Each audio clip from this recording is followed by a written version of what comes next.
In this video, we're going to guide you through setting up Karma for the first time and also setting up the demo content and setting up some basic settings on your website. So I'm going to hop over to a demo site, and this is what your site's going to look like after we import the demo content. So you'll see we have a home page, we've got a gallery page. This shows all the different content types that you can use for gallery. It's got shortcodes, so the shortcodes are broken down into sections. So these will just be for your use. You can copy and paste. It's got a blog page and also a contact page. So by the end of this video, you'll be able to easily set this up through the XML content. Okay, so I'm just going to close out of this site. Okay, now the site that we're on right now is a local installation of WordPress. It's running locally on my computer, and it's a completely fresh installation. Okay, so the first step to installing Karma is to download the files from ThemeForest. And once you do that, you're going to get a zip file, and you're just going to want to unzip that file. Okay, and once you unzip it, it's going to give you this folder, and within the folder this is all the various files that come with Karma. So you'll see we've got 3D sliders. This is where all the 3D slider files are held. Artwork, this is where all the design files are held. Demo content, there's an XML file in here, and we're going to go over that in a minute. Karma, this is the actual theme itself if you wanted to manually install the theme. Karma child theme, this is a child theme that we provide. Again, if you wanted to manually install it, you can use that folder. Then we have these two zip files right here. This is what we're going to be using. We have the Karma child theme, and then we also have Karma. These are both the themes that you can install through the WordPress dashboard. And then also the license just gives you some licensing information, and the user manual. This is an HTML file that you can open up in your web browser and provide you with some steps. Okay, so now that we have the main package from ThemeForest unzipped, we're going to go back to our dashboard, and we're going to click on Appearance and Themes, and then we're going to click on Install Themes, and then we're going to click Upload. Alright, now we click Browse, and you're just going to want to locate the folder that you just unzipped. So ours is on our desktop, so we're just going to open up the folder, and then you're going to want to locate the Karma zip file. So you'll see it right here, karma.zip, and that's the theme, the actual theme itself. So we click on that and click Open, and then Install Now. Okay, theme installed successfully. So we're going to click Activate. And you'll see it says Karma is now activated. The custom options panel is located under Appearance Site Options. So just a few things that you'll notice different. Now that Karma is activated, you'll see over here under Appearance there's this new Site Options section, and there's also a new Sidebar section. The Site Options, this is the custom options panel that allows you to control a vast majority of all the different settings on your website. And then the sidebars section is where you can create sidebars, and you can later on assign those to different pages. So we're not going to get into too much detail with these different options in this video. We're going to cover that in a later video. The purpose of this video is just to kind of get the website up and running with the demo content. Okay, so the next step is to import the demo content.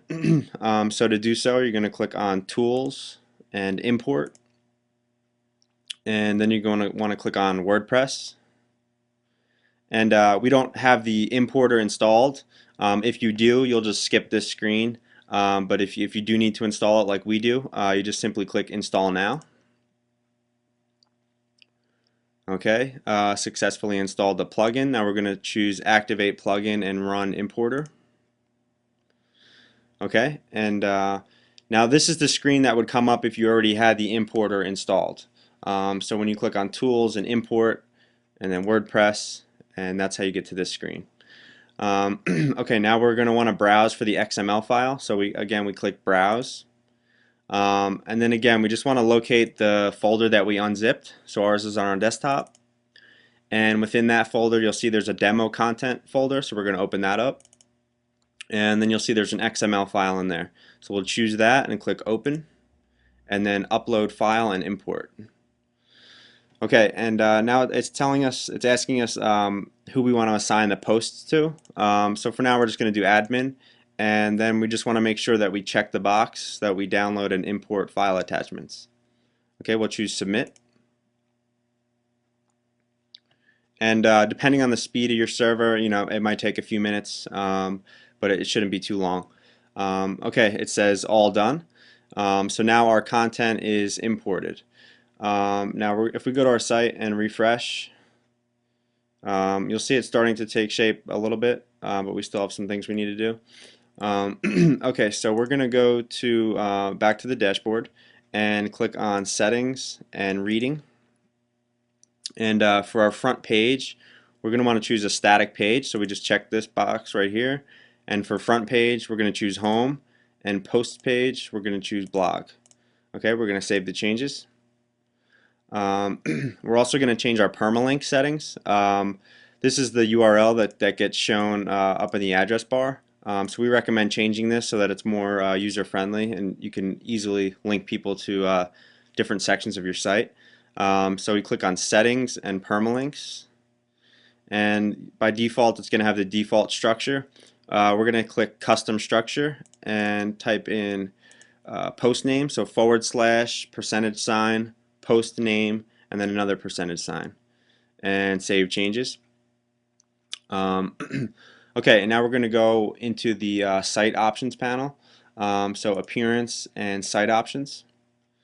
And we'll just choose a different color scheme just so you can see. So if you want to change your color scheme, you just click styling options, and then you just click your color and make sure you save your changes. Okay, a few different things that we have to set up.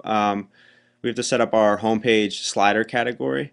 So if we click on homepage settings, and right here it says jQuery slider post category. So this is the posts that are going to get pulled into the jQuery slider. So we're going to choose homepage slider and save changes. And then just one more thing that we have to do just for the basic settings is select the blog page. So we're going to go ahead and click blog settings. And right here, blog page, we're going to choose blog from the drop down list and save changes. Okay, next up we're going to activate the navigation. So we click on appearance and menus. And you'll see after you import the demo content, you already have 3 navigations that we've provided for you. So you have footer, main, and top toolbar. So all we have to do to activate the main navigation is right over here under theme locations. You just choose the main navigation from the drop down list and click save. And we're going to come back here and refresh. And you'll see that we have our demo site. So the home page is set up. This is the jQuery slider. It's pulling in from the post category that we specified. We have our shortcodes, all our various shortcodes. We have our blog section, a contact page. So you'll see it's a nice little structure that you can use. So just a couple more things that we'll set up, and then we'll cover the rest of everything else in the other videos. So for the gallery page, we just have to choose what category to pull from. So we're going to go back to the dashboard and click on pages, and then we're going to click on gallery. Okay, and if we scroll down a little bit, you'll see there's this portfolio category box. So we just choose the category that we want to pull from. So we're going to choose gallery, and we're going to update. And if we come back and refresh, you'll see that the gallery now pulls in. And in future videos, we're going to cover how to add new gallery items and things like that. A couple more things we'll set up. We'll set up the footer navigation and the top toolbar navigation, and that should about do it. So we click back to our dashboard, and we click on appearance and widgets, and Right here you'll see all the various sidebars listed on the right hand side. These are the widget regions or sidebar regions. For the toolbar, we're going to drag a custom menu in there. So right over here we get the custom menu widget and just drag it into the left side toolbar. And we don't have to worry about a title because it's not going to get displayed, and we just want to select our menu. So we're going to choose top toolbar navigation and hit save, and I'll just come back and refresh, and you'll see that we now have the top toolbar navigation and the similar process for the footer navigation. So we just have to scroll down and you'll see down at the bottom footer navigation right side. So again, we're just going to grab the custom menu widget and we're going to click and drag and drop it into the footer navigation area. Then we just want to choose footer navigation from the drop down list and save, and if we come back and refresh, you'll see that the footer navigation is now in place. So as you can see, very quickly and easily you have a nice starting point for your website. We provided the different page templates for you just so you can kind of give you an idea and give you a nice little head start for building out your site. So please follow the rest of the videos and we'll walk you through how to set up all the different aspects of your new website. Alright, I hope this was helpful, and please stay tuned.